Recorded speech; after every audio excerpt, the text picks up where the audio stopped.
Very well reasons. In the reasons. Okay, leave it. So, any doubts in that process of investment?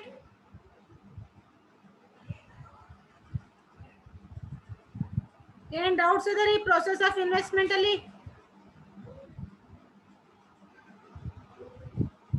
If you have any doubts, please ask me now only. Otherwise, I will move to the next topic, that is investment alternatives. No doubt.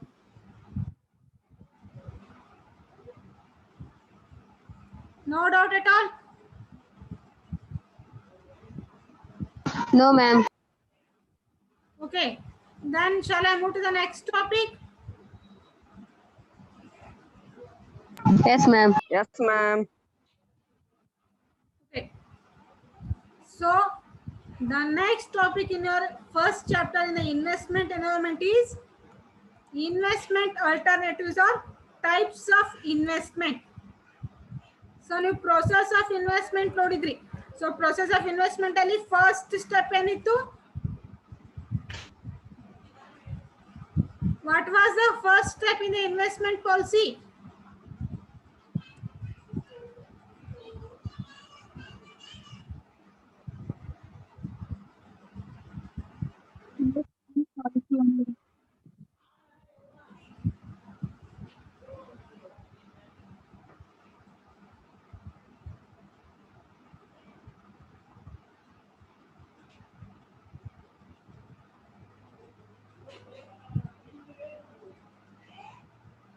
What was the first step in the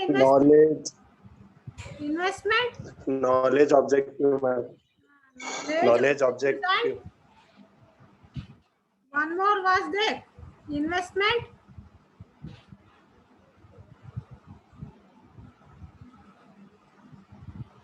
One more was there, right? Investable funds. Yes.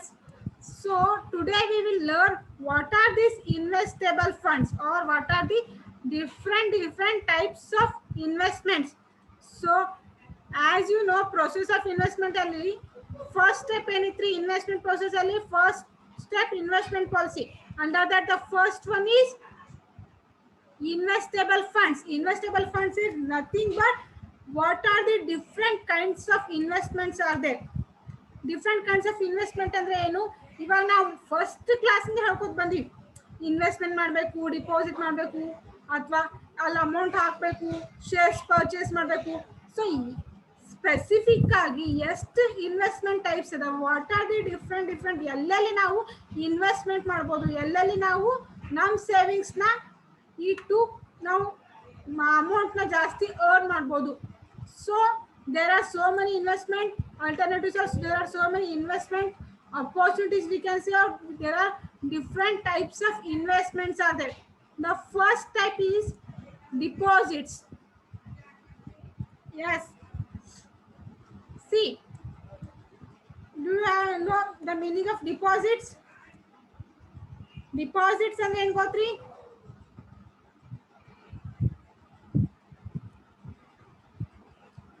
Any idea about deposits?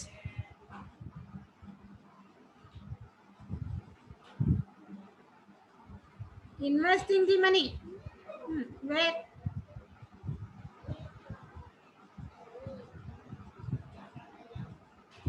Investing in the money in a bank. Right then. Again.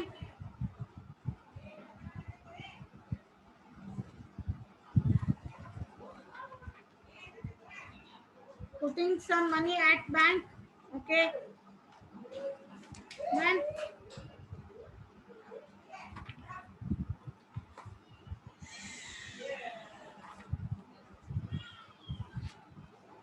see,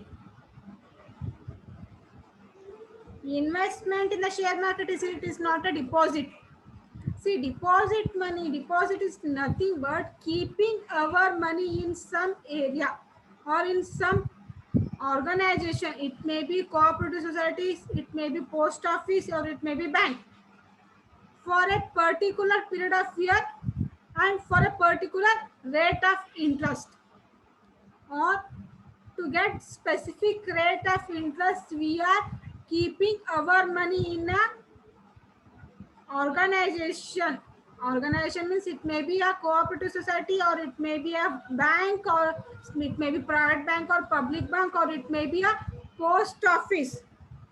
Okay, so to earn money for to or to get some interest on that money, those kinds of investment are called as deposits. Understood? Understood or no? Deposits, Sandra. One second, I have to explain. See, deposits ಅಂದ್ರೆ ಏನು, ನಿಮ್ಮ ಅಮೌಂಟ್ನ ಸ್ವಲ್ಪ amount may be C usually deposits are considered as a long term investments. It is not a for short period of time. At least 1 ಇಯರ್ಗಾದ್ರೂ ನೀವು ಅದನ್ನ deposit ಮಾಡಲೇಬೇಕ್ರಿ ಅಮೌಂಟ್ನ.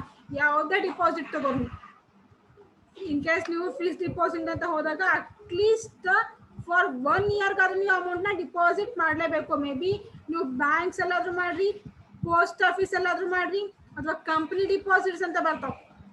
ಕೆಲವೊಂದು companies deposits ನ ಕಲೆಕ್ಟ್ ಮಾಡ್ಕೊಂಡು ಆಸ್ ಎ ಬ್ಯಾಂಕ್ ತರನೇ ವರ್ಕ್ ಮಾಡ್ತಾರೆ, but they are not a bank. So ಅಲ್ಲಾದ್ರೂ investment ಮಾಡ್ಬೋದು, ಅಥವಾ ಕೋಆಪರೇಟಿವ್ ಸೊಸೈಟೀಸ್ ಎಲ್ಲ ಮಾಡ್ಬೋದು. ಓಕೆ, ಈಗ ಯೂಶಲಿ ಕೋಆಪರೇಟಿವ್ ಸೊಸೈಟೀಸ್ ಅಂದ್ರೆ ಯಾವ, ಫಾರ್ ಎಕ್ಸಾಂಪಲ್ ಹೇಳಿ, ಕೋಆಪರೇಟಿವ್ ಸೊಸೈಟೀಸ್ ಯಾವ ಬರ್ತಾವ?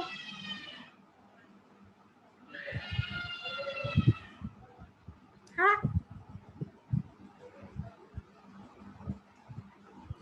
ಕೋಆಪರೇಟಿವ್ ಸೊಸೈಟೀಸ್ ಕೇಳಿರಲ್ಲ ಹೆಸರ?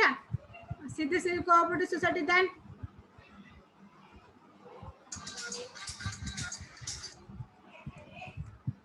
mutual fund, it is not a cooperative society.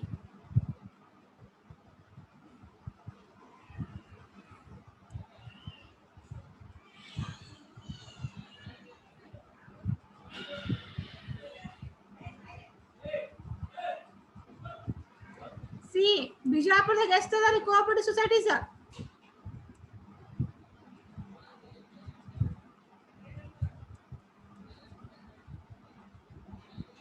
Former cooperative society, then no idea at all. Okay, Shivaji Maharaj cooperative society ಅದರಿ, ಕೇಳಿರಿ? Shivaji, Chhatrapati Shivaji cooperative society. Then Chaitanya Mahila cooperative society ಅದ, ಸಿದ್ಧಸಿರಿ ಅದ. ಆಮೇಲೆ ಪ್ರೈವೇಟ್ ಬ್ಯಾಂಕ್ ಅಂತ ತಗೊಂಡಾಗ ನಿಮ್ ಸಿದ್ದೇಶ್ವರ್ ಬ್ಯಾಂಕ್ ಬರುತ್ತೆ. ಓಕೆ, HDFC ಬರುತ್ತೆ,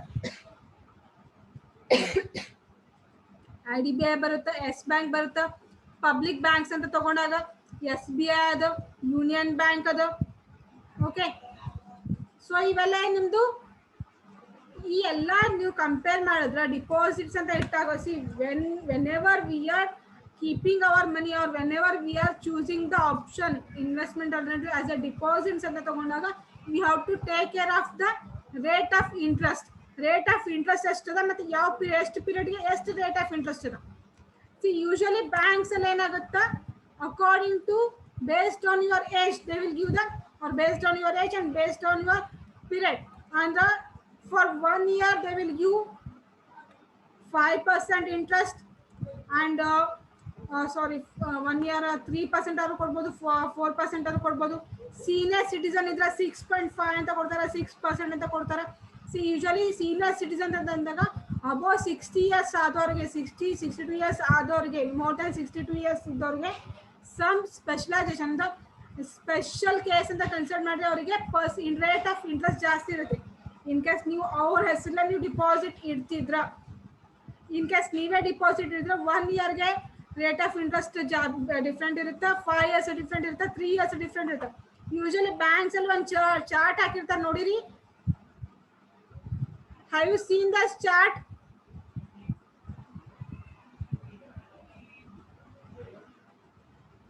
ಬ್ಯಾಂಕ್ ಅಲ್ಲಿ ಡಿಪಾಸಿಟ್ ರೇಟ್ ಆಫ್ ಇಂಟ್ರೆಸ್ಟ್ ಎಷ್ಟು ಇಯರ್, ಈ ಇಯರ್ ಇಂದ ಈ ಇಯರ್ಗೆ ಇಷ್ಟು ಪರ್ಸೆಂಟೇಜ್ ರೇಟ್ ಆಫ್ ಇಂಟ್ರೆಸ್ಟ್ ಕೊಡ್ತೀವಿ ಅಂತ ಒಂದು ಚಾರ್ಟ್ ಹಾಕಿರ್ತಾರೆ ನೋಡಿರಿ.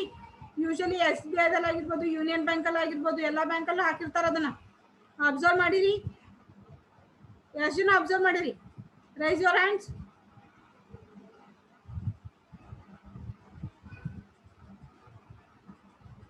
ಇಬ್ಬರೇ ನೋಡಿರಿ. Yes, so based on that ನೀವು ಫಸ್ಟ್ ನೀವು ಥಿಂಕ್ ಮಾಡಬೇಕು ನಿಮ್ದು ಅಮೌಂಟ್ ಎಷ್ಟದ, ನಿಮ್ಗೆ ಎಷ್ಟು ವರ್ಷಗಳ ನಿಮ್ಗೆ ಇಂಟ್ರೆಸ್ಟ್ ಬೇಕು, ಎಷ್ಟು ರೇಟ್ ಆಫ್ ಇಂಟ್ರೆಸ್ಟ್ ಬೇಕು. ಸಿ ಯೂಶುವಲಿ ನೀವು ಆಸ್ ಯೂಶುವಲ್ ನೀವು ಏನು ಮಾಡಿದ್ರಿ, ಲಾಂಗ್ ಟರ್ಮ್ ಇನ್ವೆಸ್ಟ್ಮೆಂಟ್ ಅಂತ ಚೂಸ್ ಮಾಡಿದ್ರಿ. ಓಕೆ, ಸೊ ನೀವು 1 year ವರೆಗೂ ಇನ್ವೆಸ್ಟ್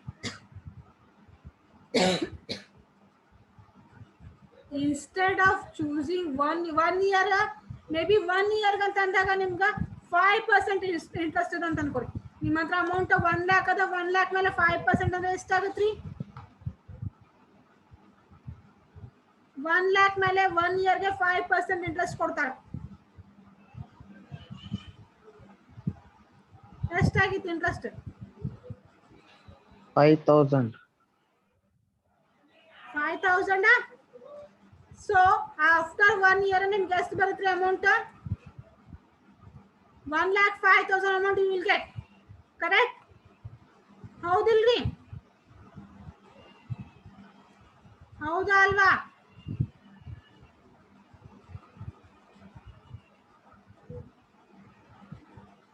ಸೊ ನೀವು ಆಲ್ರೆಡಿ ನೀವು ಏನು ಚೂಸ್ ಮಾಡ್ಕೊಂಡಿರಿ, ಲಾಂಗ್ ಟರ್ಮ್ ಇನ್ವೆಸ್ಟ್ಮೆಂಟ್ ಚೂಸ್ ಮಾಡ್ಕೊಂಡಿರಿ.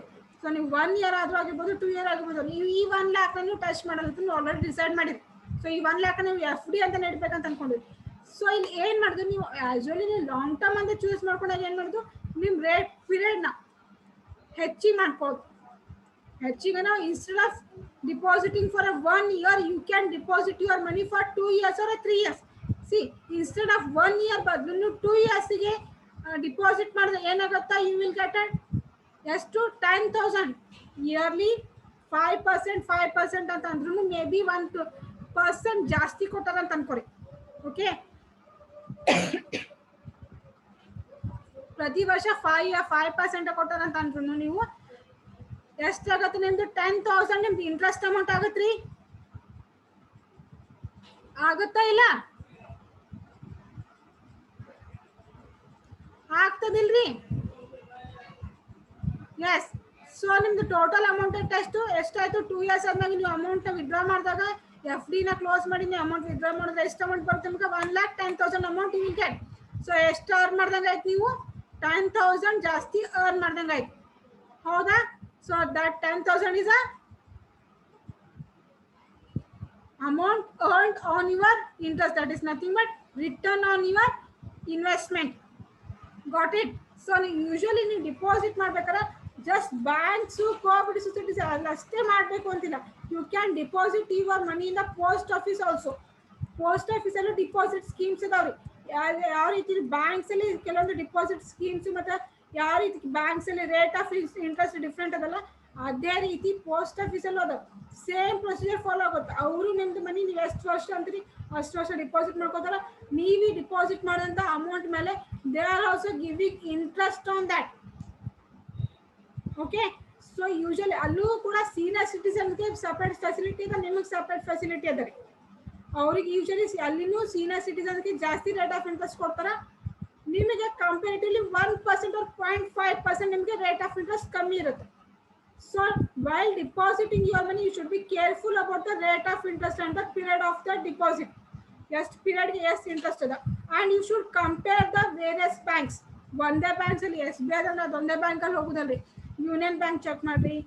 ಅದು ಬಿಟ್ಟು ಪ್ರೈವೇಟ್ ಬ್ಯಾಂಕ್ಸ್ ನೋಡ್ರಿ. ನಿಮಗೆ ಪಬ್ಲಿಕ್ ಬ್ಯಾಂಕ್ಸ್ ಅಲ್ಲಿ ರೇಟ್ ಆಫ್ ಇಂಟ್ರೆಸ್ಟ್ ಕಮ್ಮಿ ಇತ್ತು ಅಂದ್ರೆ ಒಂದೇ ವರ್ಷಕ್ಕೆ ಆದ್ರೂ ಸರಿ ಪ್ರೈವೇಟ್ ಬ್ಯಾಂಕ್ಸ್ ಅಲ್ಲಿ ಹೋಗ್ರಿ.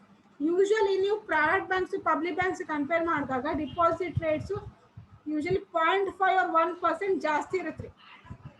Instead of giving 5%, they will give 6% interest on your investment. ಅಂದ್ರೆ 1 lakh ಮೇಲೆ 6% ಅಂದ್ರೆ ನೀವು 2 years ಇಟ್ಟಾಗ ಮೇ ಬಿ ಅರೌಂಡ್ 12,000 ಇಂಟ್ರೆಸ್ಟ್ ಸಿಗುತ್ತೆ ನಿಮ್ಗೆ. ಸಿಗುತ್ತಲ್ಲ ಇಂಟ್ರೆಸ್ಟ್?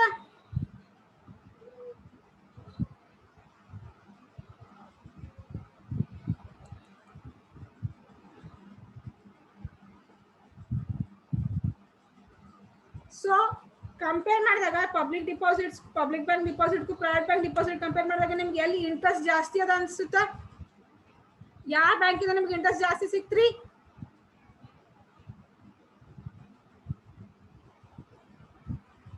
ಯಾವ ಬ್ಯಾಂಕಲ್ಲಿ? ಪ್ರೈವೇಟ್ ಬ್ಯಾಂಕಲ್ಲಿ ಇನ್ವೆಸ್ಟ್ಮೆಂಟ್ ಮಾಡಿದಾಗ ಜಾಸ್ತಿ ಸಿಗ್ತಾ, ಪಬ್ಲಿಕ್ ಬ್ಯಾಂಕಲ್ಲಿ ಇನ್ವೆಸ್ಟ್ಮೆಂಟ್ ಮಾಡಿದಾಗ ಜಾಸ್ತಿ ಸಿಗ್ತಾ?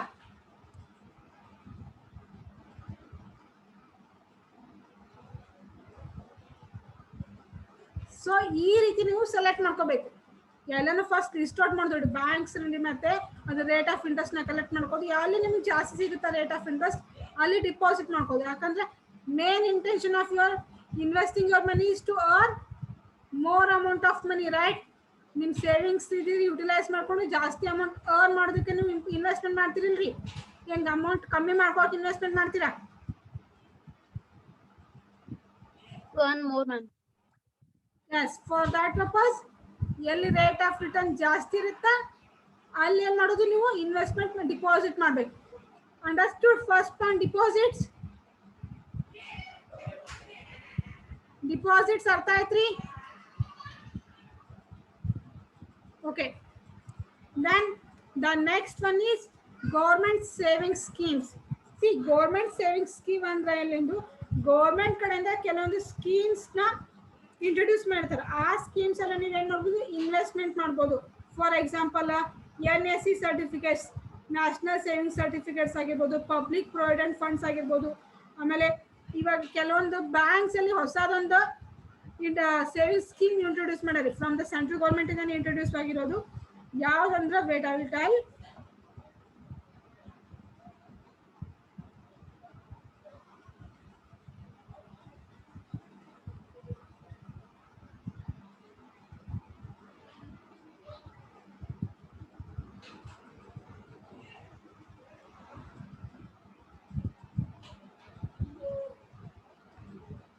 ಯೂಶಲಿ ಪ್ರಧಾನ ಮಂತ್ರಿ ಯಾವುದೋ ಒಂದು ಸ್ಕೀಮ್ ಅದ ರೀ. ಸೊ ಆ ಸ್ಕೀಮ್ ಅಲ್ಲಿ ಇನ್ಸ್ಟೆಡ್ ಆಫ್ ಅದು ಎಲ್ಲಿಂದ ಸ್ಟಾರ್ಟ್ ಅಂದ್ರೆ ವಿತಿನ್ 100 rupees ಇಂದ ನೀವು ಆ ಸ್ಕೀಮ್ ನ ಸ್ಟಾರ್ಟ್ ಮಾಡ್ಬೋದು, 150 ಇಂದ ಸ್ಟಾರ್ಟ್ ಮಾಡ್ಬೋದು. ಮಿನಿಮಮ್ 3000 ವರೆಗೂ ನೀವು ಇನ್ವೆಸ್ಟ್ಮೆಂಟ್ ಸ್ಟಾರ್ಟ್ ಮಾಡ್ಬೋದು. ಯಾವ ರೀತಿ ಅಂದ್ರೆ ಯೂಶಲಿ ಅದು ಮಂತ್ಲಿನೂ ಕಟ್ ಆಗುತ್ತೆ ಅಮೌಂಟ್, 3 months ಒಂದ್ಸತಿನೂ ಕಟ್ ಆಗುತ್ತೆ, 5 months ಒಂದ್ಸತಿನೂ ಅಮೌಂಟ್ ನಿಮ್ದು ಡೈರೆಕ್ಟ್ ನಿಮ್ ಸೇವಿಂಗ್ಸ್ ಅಕೌಂಟ್ ಇಂದಾನೆ ಅದು ಡೈರೆಕ್ಟ್ ಆಗಿ PMG ಅಕೌಂಟ್ ಅಂತ ಅದು ಆ ಅಕೌಂಟ್ಗೆ ಹೋಗುತ್ತೆ. ಅದು ಯಾವ ರೀತಿ ಅದ ಅಂದ್ರೆ if you are investing that amount in that scheme, ಈಗ ಯೂಶಲಿ 246, 546, 500, 600, 1000, 2000 ಆಮೇಲೆ 3000 ವರೆಗೂ ಅದ. ಅಪ್ ಟು ಅದು 1 ವರ್ಷ, 1 year, 5 year, 10 years ಈ ರೀತಿ ಅದ ರೀ. ಸೊ ನೀವು ಈ ಇದರಲ್ಲಿ ಯಾವ್ದಾದ್ರು ಒಂದು ಸ್ಕೀಮ್ ನೀವು ಚೂಸ್ ಮಾಡ್ಕೊಂಡ್ರ, ಇನ್ ಕೇಸ್ ನಿಮ್ಗೆ ಏನಾದ್ರು ಆಕ್ಸಿಡೆಂಟ್ ಆಯ್ತು, ನಿಮ್ಗೆ ಏನಾದ್ರು ಲಾಸ್ ಆಯ್ತು ಅಂದ್ರೆ the government will give up to ₹2 lakh ವರೆಗೂ ಅಮೌಂಟ್ ನಿಮ್ಗೆ ಕೊಡುತ್ತೆ. ಅಂಡರ್ಸ್ಟುಡ್? ಈ ರೀತಿ ಸ್ಕೀಮ್ಸ್ ಇರ್ತಾವ. ಆಮೇಲೆ ನ್ಯಾಷನಲ್ ಸೇವಿಂಗ್ಸ್ ಸರ್ಟಿಫಿಕೇಟ್ಸ್ ಅಂದ್ರೆ ಇದು ಗೌರ್ಮೆಂಟ್ ಕೊಡೋ, ಯೂಶಲಿ ಸೆಂಟ್ರಲ್ ಮತ್ತೆ ಸ್ಟೇಟ್ ಗೌರ್ಮೆಂಟ್ ಅವರೇ ಸರ್ಟಿಫಿಕೇಟ್ಸ್ ಅಂತ ಕೊಡ್ತಾರೆ ನಿಮ್ಗೆ. ಅವ್ರ ಕಡೆಯಿಂದ ಒಂದು ಸರ್ಟಿಫಿಕೇಟ್ಸ್ ನ ಸೆಲ್ ಮಾಡ್ತಾರೆ. ಹೆಲ್ತ್ ಇನ್ಶೂರೆನ್ಸ್ ಆಗಿರ್ತಾವ. ಸೊ ಆ ಸರ್ಟಿಫಿಕೇಟ್ಸ್ ನ ಅವರು ಯೂಶಲಿ ನೀವು ಇಕ್ವಿಟಿ ಶೇರ್ಸ್, ಡಿಬೆಂಚರ್ಸ್ ಅಂತ ಯಾವ ರೀತಿ ನೀವು ಪರ್ಚೇಸ್ ಮಾಡ್ತೀರ ಅದೇ ರೀತಿ ನ್ಯಾಷನಲ್ ಸೇವಿಂಗ್ ಸರ್ಟಿಫಿಕೇಟ್ಸ್ ಅಂತ ಇರ್ತಾವ. ಅದನ್ನ ನೀವು ಯೂಶಲಿ ಗೌರ್ಮೆಂಟ್ ಇಂದ ಪರ್ಚೇಸ್ ಮಾಡ್ಬೋದು ಅಥವಾ ಅದರಲ್ಲಿ ಇನ್ವೆಸ್ಟ್ಮೆಂಟ್ ಮಾಡ್ಬೋದು. ಇನ್ವೆಸ್ಟ್ಮೆಂಟ್ ಮಾಡಿ ಅದನ್ನ ಬೇರೆಯವ್ರಿಗೂ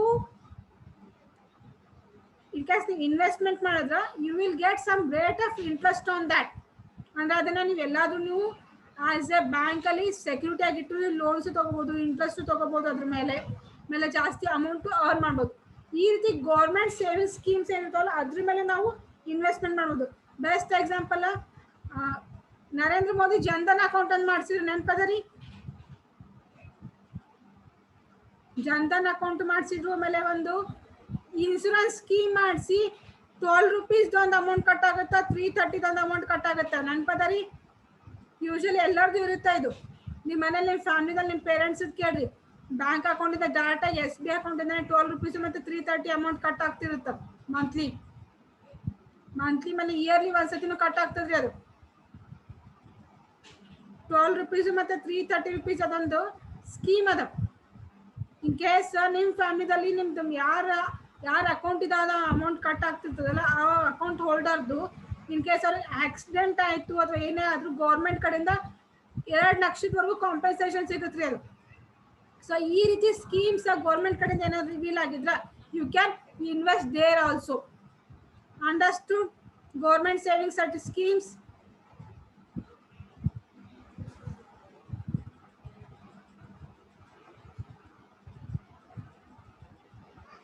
Yes, Pradhan Mantri Bima Yojana. Thank you, Kirti. Any doubts in that?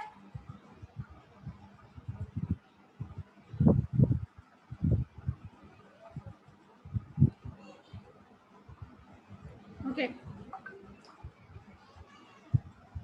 Then the next one is money market instruments. Yes. See, money market usually stock market ali ಅಥವಾ finance market ಅಂತ ಬಂದಾಗ there are two different kinds of markets are there. The first one is money market and capital market. Money market instrument and ಬೇರೆ ಇರ್ತವೆ, capital market instruments are different. Money market instruments are, it is a very short term investment. Within a 1 year you have to close these investments and you have to earn the money. Money market instrument ಅನ್ನೋನು within 1 year ಒಳಗೆ ನೀವು ಆ money instruments may be shares ಇರ್ಬೋದು, debentures ಇರ್ಬೋದು, ಅಥವಾ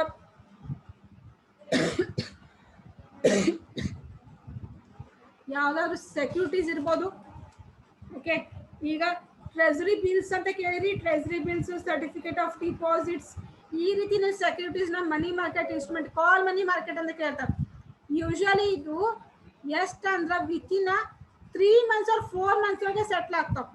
ಅಂದ್ರೆ ನೀವು in the month of May ಒಳಗೆ ಪರ್ಚೇಸ್ ಮಾಡಿರಿ ಅಂದ್ರೆ next up to within 4 months ಅಂದ್ರೆ ವಿತಿನ್ ಆಗಸ್ಟ್ ಒಳಗೇನೆ ಈ ಇನ್ಸ್ಟ್ರೂಮೆಂಟ್ಸು ಸೆಲ್ ಮಾಡಿ ಈ ಇನ್ಸ್ಟ್ರೂಮೆಂಟ್ ಕ್ಲೋಸ್ ಮಾಡ್ಕೊಳ್ಳೋದು.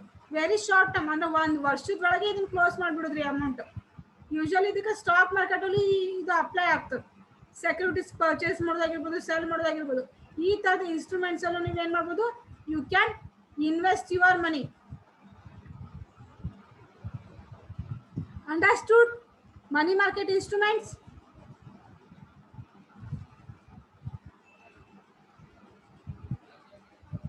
Any doubts?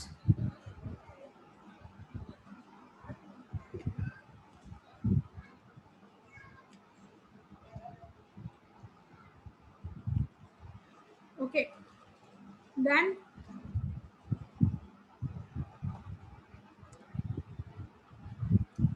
see, money market instruments are the debt, we can say debt instruments.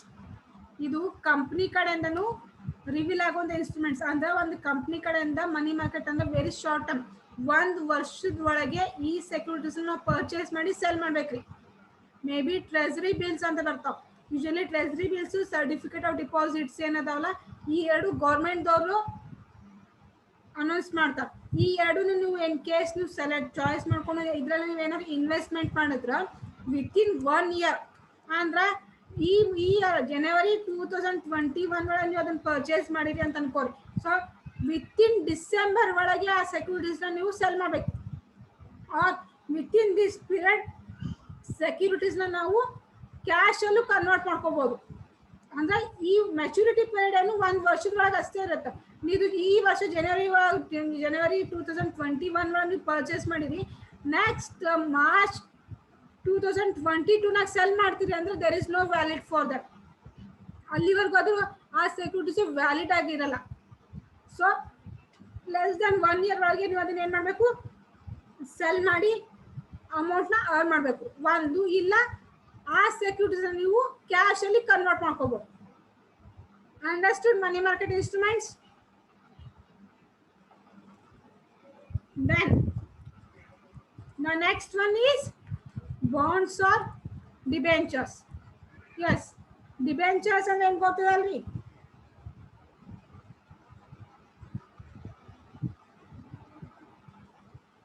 Debentures, shares, preference shares, equity shares.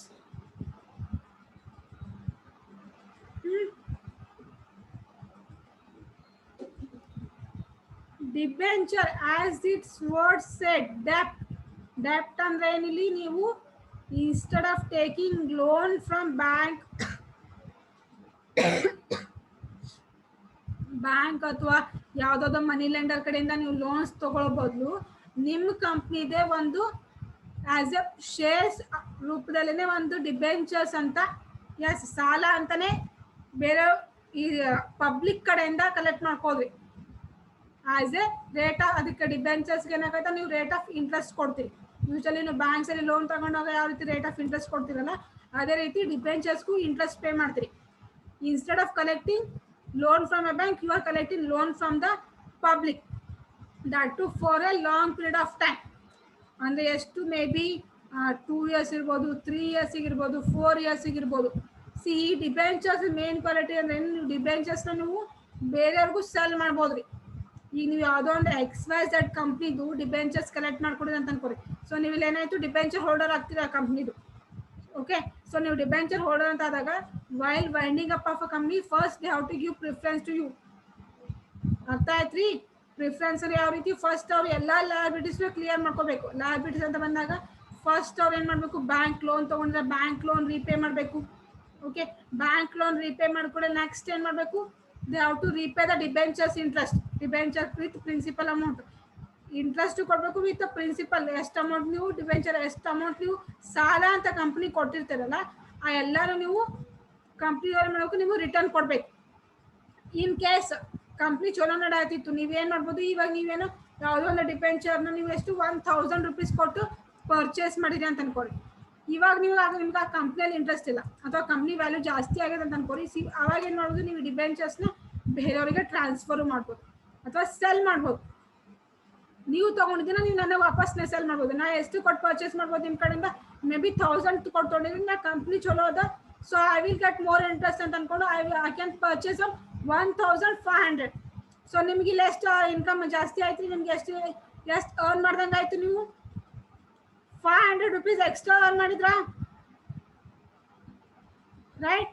So ಈ ರೀತಿ ನಾವು ಡಿಬೆಂಚರ್ಸ್ನ transfer ಮಾಡ್ಬೋದು. ಡಿಬೆಂಚರ್ಸ್ ಕೆಲವೊಂದು ಟೈಪ್ಸ್ ಅದಾವೆ, ರಿಡೀಮೇಬಲ್ ಡಿಬೆಂಚರ್ಸ್, ಇರ್ರಿಡೀಮೇಬಲ್ ಡಿಬೆಂಚರ್ಸ್ ಅಂತ ಅದಾವೆ. ಕೇಳಿದ್ರಲ್ಲ ಈ ಹೆಸರು ಸರ್? ಟೈಪ್ಸ್ ಆಫ್ ಡಿಬೆಂಚರ್ಸ್ ಕಲ್ತಿರಾ ಇಲ್ಲ? ಕಲ್ತಿಲ್ರಿ types of debentures? then what are the different types of debentures? Redeemable debentures, irredeemable debenture, transferable, non-transferable, convertible, non-convertible. Convertible, non. Yes, convertible and non-convertible debentures, secured and unsecured. So ಈ ತರ debentures ನೀವು ಕೆಲವೊಂದು debentures ನೀವು transfer ಮಾಡ್ಬೋದು. ಕೆಲವೊಂದು debentures ಹಂಗೆ ನಾನ್ transferable ಅಥವಾ ನಾನ್ convertible debentures ಅಂತಿದ್ದಾಗ ಅದನ್ನ ನೀವು ಹಂಗೆ ಕೀ ಇಟ್ಟು ಯೂಶಲಿ ಡಿಬೆಂಚರ್ಸ್ನ ನೀವು ಶೇರ್ಸ್ ಅಲ್ಲೂ ಕನ್ವರ್ಟ್ ಮಾಡ್ಕೋಬೋದು ಅಥವಾ ಬೇರೆ ಡಿಪಾಸಿಟ್ಸ್ ಅಂತಾನು ಕನ್ವರ್ಟ್ ಮಾಡ್ಕೋಬೋದು. ಓಕೆ, ಸೊ ನೀವು ಇಲ್ಲಿ ಏನು ಮಾಡಬೇಕು, ನೀವು ಯಾವ ಡಿಬೆಂಚರ್ಸ್ನ ಪರ್ಚೇಸ್ ಮಾಡಿದ್ರೆ ನಿಮಗೆ ಯಾವ ಪ್ರಾಫಿಟ್ ಆಗುತ್ತೋ ಅದನ್ನ ನೀವು ಥಿಂಕ್ ಮಾಡಿ ಡಿಬೆಂಚರ್ಸ್ನ ಪರ್ಚೇಸ್ ಮಾಡಬೇಕು. Understood? Debentures. Yes, ma'am. Any doubts?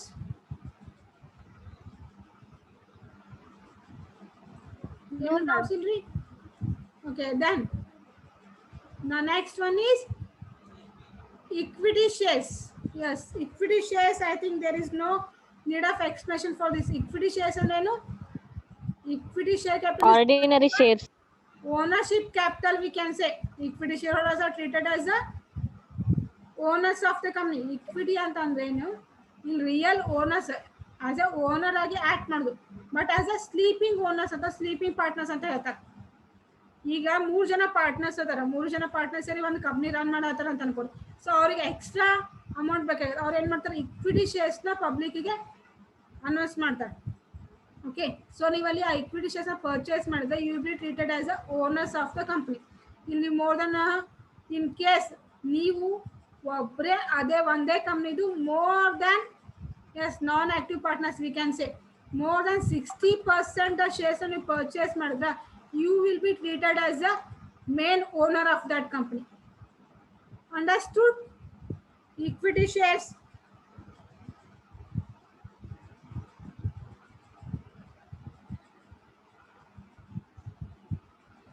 Yes, these are the long-term investment alternatives. ಇದನ್ನು ನೀವು for a long term basis ಮೇಲೆ ನೀವು ಇನ್ವೆಸ್ಟ್ಮೆಂಟ್ ಮಾಡೋದ್ರಿ. ಇಲ್ಲಿ ಶಾರ್ಟ್ ಟರ್ಮ್ ಅಂದ್ರೆ ಯಾವುದು, ಮನಿ ಮಾರ್ಕೆಟ್ ಇನ್ಸ್ಟ್ರೂಮೆಂಟ್ ಒಂದೇ.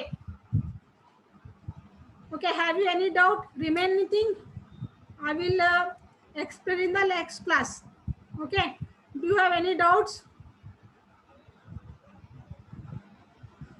Any doubts adari?